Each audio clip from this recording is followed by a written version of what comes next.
वैसे तो अब चुनाव के सिर्फ 2 ही चरण बचे हैं, लेकिन इन 2 चरणों में भी इंडी गठबंधन के साथ बड़ा खेला पीएम ने किया है। पीएम मोदी को 400 सीटों तक पहुंचाने वाली वो फौज आ गई जिस फौज की काट इंडी गठबंधन के पास नहीं। ये फौज है महिला वोटर्स की। महिला वोटर्स के साथ पीएम मोदी का अलग ही एक इमोशनल कनेक्ट रहा है। आज यही कनेक्ट वाराणसी में पीएम मोदी के एक कार्यक्रम में दिखा, जो कार्यक्रम खास तौर पर नारी शक्ति से संवाद के लिए।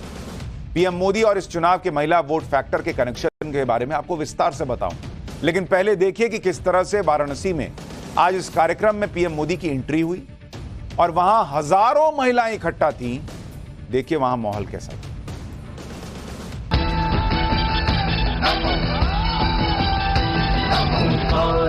भरो भरो धरा का हित करो करो, आप से लड़ो लड़ो, आगे तुम बढ़ो बढ़ो।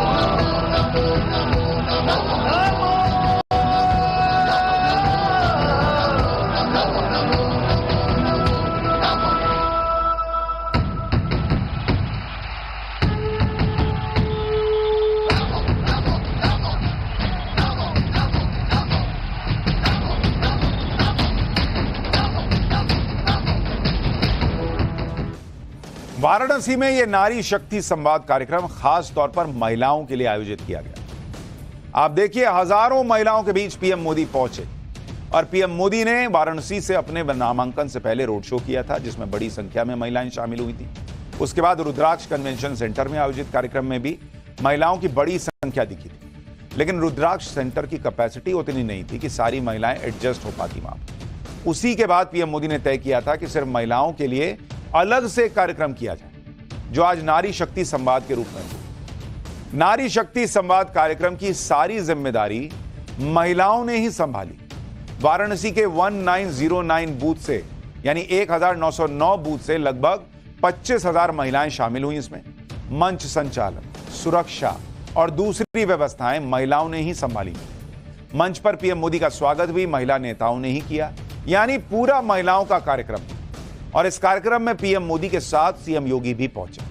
योगी आदित्यनाथ ने कहा कि पीएम मोदी ने सत्ता संभालने के बाद हर योजना में देश की मातृशक्ति को उचित स्थान दिया और आज चुनाव में मातृशक्ति के दम पर ही 400 पार का लक्ष्य पूरा हो। सुनिए सीएम योगी को, फिर बताऊंगा कि पीएम मोदी ने आधी आबादी से क्या कहा। हर एक तबके में नारी शक्ति के वंदन के कार्यक्रम को प्रधानमंत्री मोदी जी ने प्रभावी रूप से, प्राथमिक रूप से आगे बढ़ाने का कार्य किया है। और यही कारण है आज जब 2024 का ये लोकसभा का चुनाव चल रहा है, उत्तर, दक्षिण, पूरब, पश्चिम चारों ओर हम जाते हैं तो आधी आबादी का आशीर्वाद मोदी जी के साथ पूरी प्रभावी ढंग से आता हुआ दिखाई देता है।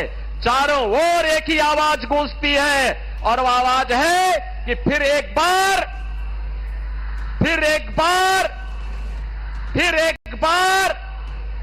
अब की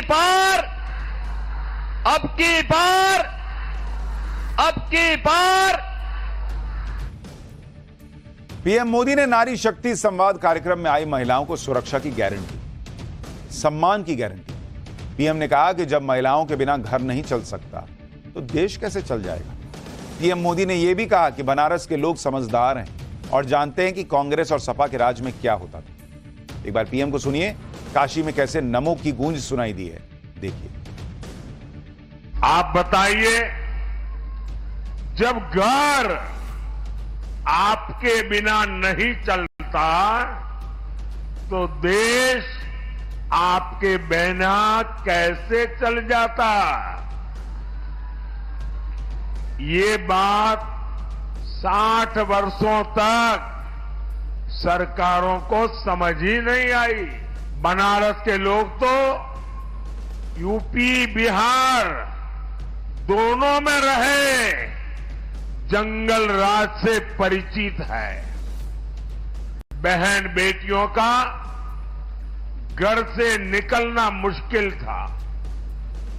बेटियों को सुरक्षा के डर से पढ़ाई छोड़कर घर पर बैठना पड़ता था और सपा वाले कहते थे और बेशर्मी से कहते थे लड़के हैं, लड़कों से तो गलती हो जाती है।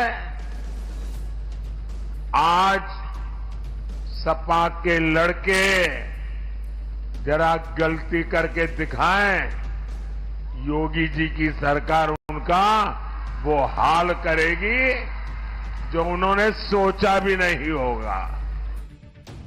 यानी प्रधानमंत्री नरेंद्र मोदी यूपी की महिलाओं को याद दिला रहे हैं कि सपा की सरकार के वक्त महिलाओं को कैसे और किस दौर से गुजरना पड़ता था और आज कैसे लॉ एंड ऑर्डर बेहतर होने से महिलाएं आराम से बाहर निकल पाती हैं। चुनाव में महिलाओं की कितनी महत्वपूर्ण भूमिका है यह प्रधानमंत्री मोदी अच्छे से जानते हैं और आज के कार्यक्रम से पीएम मोदी ने बाकी के 2 चरणों के चुनाव को भी सेट कर दिया, क्योंकि महिलाएं बीजेपी की साइलेंट वोटर मानी जाती है और आज महिलाओं के जरिए ही पीएम मोदी ने पूर्वांचल को बड़ा संदेश दिया। इस कार्यक्रम में आई महिलाएं भी पीएम मोदी से मिलकर बहुत खुश थी। सुनिए वहां जो महिलाएं पहुंची थी वो क्या कह रही, फिर कैसे नरेंद्र मोदी के लिए जो महिला वोट बैंक है वो जबरदस्त भर भर के वोट करता है, वो भी दिखाओ। कि जिसके कांग्रेस विरोधी सपा विरोधी, जिसके कांग्रेस विरोधी सपा विरोधी सारे हुए विरोधी हैं। भारत में सबसे प्यारे हमारे प्यारे मोदी हैं। अरे भारत में सबसे प्यारे हमारे प्यारे मोदी हैं। मैं तो कहती हूँ कितनी भी पीढ़ी जन्म ले लेगी तो इतना बड़ा मंदिर नहीं बना पाएगी वो।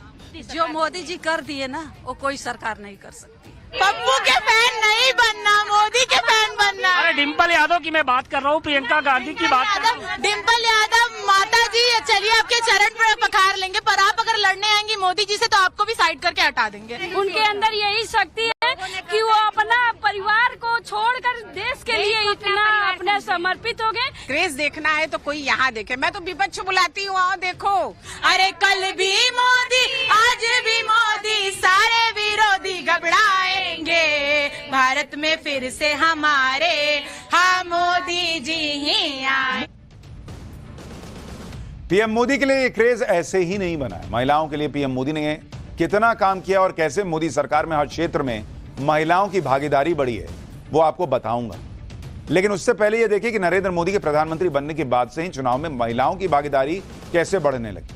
अगर आप देखेंगे कि महिला वोटर्स की जो हिस्सेदारी है वो कैसे बढ़ी, और महिला वोटर की बात करूं, महिला वोटर्स अगर आप देखेंगे 2009 का अगर लोकसभा चुनाव देखेंगे, 2009 के लोकसभा चुनाव में 19 करोड़ महिलाओं ने वोट किया, 19 करोड़।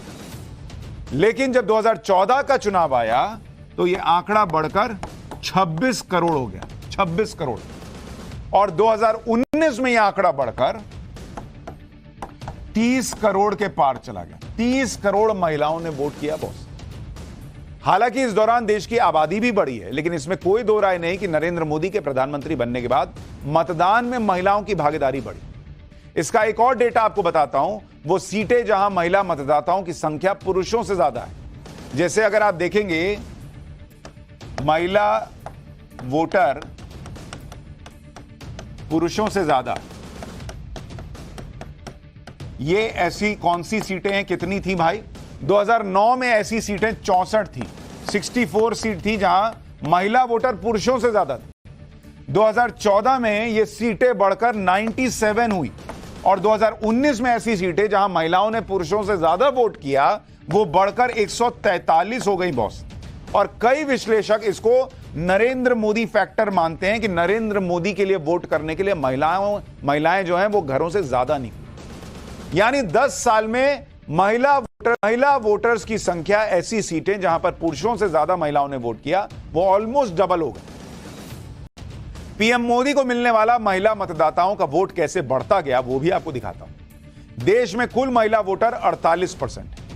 2009 का चुनाव बीजेपी को करीब 21% महिलाओं ने वोट किया, 29% महिलाओं ने कांग्रेस को वोट किया। जब नरेंद्र मोदी का चेहरा आया 2014 में तो बीजेपी के लिए महिला वोटर्स ने वोट किया 28% और कांग्रेस के लिए 19%। यानी 5 साल में 7% महिला वोटर्स बीजेपी के लिए बढ़ गए। 2019 का चुनाव आया तो बीजेपी के लिए वोट करने वाली महिलाओं की संख्या 36% हो गई और कांग्रेस 20% पे ही रही। यानी 10 साल में बीजेपी का महिला वोट बैंक 15% बढ़ चुका है और इसी 10 साल में कांग्रेस का महिला वोट 9% घट गया। अभी जो लोकसभा चुनाव चल रहा है उसमें महिला मतदाताओं की भूमिका के बारे में भी आपको बताता हूं। एसबीआई की रिसर्च के मुताबिक 2019 की तुलना में इस बार लोकसभा चुनाव के पहले 4 चरणों में करीब 94 लाख ज्यादा महिलाओं ने वोट किया है। और इसको भी कई लोग जोड़ के देख रहे हैं कि महिलाएं घरों से ज्यादा निकली हैं, इसका मतलब वो मोदी को ही वोट करके आए हैं। की हैं या नहीं है तो 4 जून को पता चलेगा। 2019 की तुलना में इस बार पहले 4 चरणों में करीब 84 लाख ज्यादा पुरुषों ने वोट किया। महिला वोटर्स की संख्या बढ़ने के पीछे उज्ज्वला योजना, मातृ वंदन योजना और पीएम आवास योजना को बड़ी वजह माना जा रहा है। महिला मतदाताओं का रुझान पीएम मोदी की तरफ है तो उसकी वजह भी है। पीएम मोदी की योजनाओं का महिलाओं को किस तरह से लाभ मिला आपको देखना चाहिए। पीएम आवास योजना के तहत अब तक 3 करोड़ घर बने हैं, इसमें से 70% घर महिलाओं के नाम पर है। उज्ज्वला योजना के तहत 10 करोड़ 27 लाख महिलाओं को गैस सिलेंडर मिला है। उज्ज्वला योजना के तहत 300 रुपए की सब्सिडी भी जारी रहेगी। जनधन योजना के तहत खुले बैंक खातों में 56% अकाउंट महिलाओं के हैं। यानी महिलाओं को यह दिखता है कि एक ऐसा व्यक्ति आया जो उनको शौचालय भी बना के दे रहा है, ताकि वो जिसे नरेंद्र मोदी इज्जत घर कहते हैं, महिलाओं की इज्जत की बात हो रही है। घर मिल रहा है, 3 तलाक से मुक्ति मिल रही है, सिलेंडर मिल रहा है, राशन तो मिल ही रहा है। महिलाओं की प्रगति के लिए पीएम मोदी किस तरह से लगातार काम कर रहे हैं वो लखपति दीदी योजना में भी दिखाई देता है। इस योजना के जरिए महिलाओं को फाइनेंशियल और स्किल डेवलपमेंट की ट्रेनिंग दी जाती है।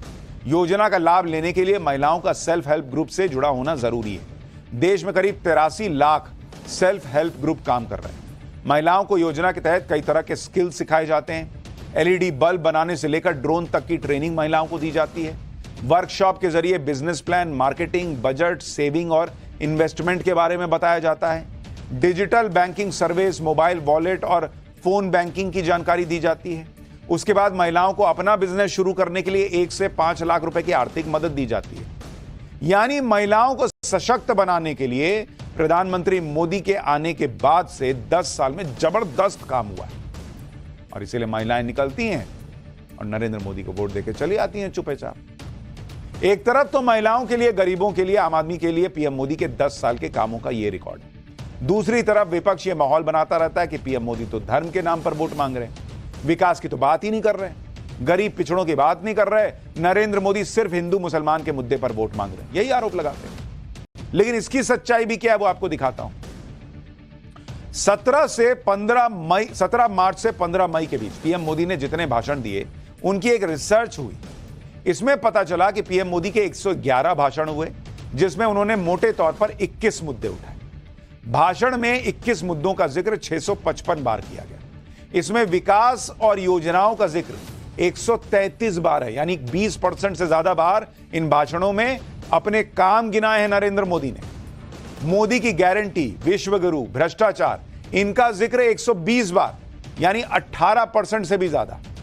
गरीब पिछड़ों का मुद्दा 112 बार, यानी 17% बार इसका जिक्र हुआ है। हिंदू मुस्लिम का जिक्र मात्र 60 बार हुआ है, यानी मात्र 9%। यानी विपक्ष जो माहौल बना रहा है कि पीएम मोदी हिंदू मुस्लिम के मुद्दे पर वोट मांगते हैं, उसका जिक्र पीएम मोदी के भाषण में सबसे कम है। और पीएम मोदी खुद कह चुके हैं कि वो हिंदू मुस्लिम की राजनीति नहीं करते, बल्कि मुस्लिम करने वाले जो है ना उनकी पोल खोलते हैं और इसके जरिए विपक्ष को छिपा एजेंडा है उसको जनता के सामने रखते हैं। यानी नरेंद्र मोदी को लेकर जो माहौल है वो तो है ही, लेकिन महिला वोटर्स ऐसा माना जा रहा है कि इस बार भी नरेंद्र मोदी के समर्थन में बढ़ चढ़कर बाहर आ रहे हैं।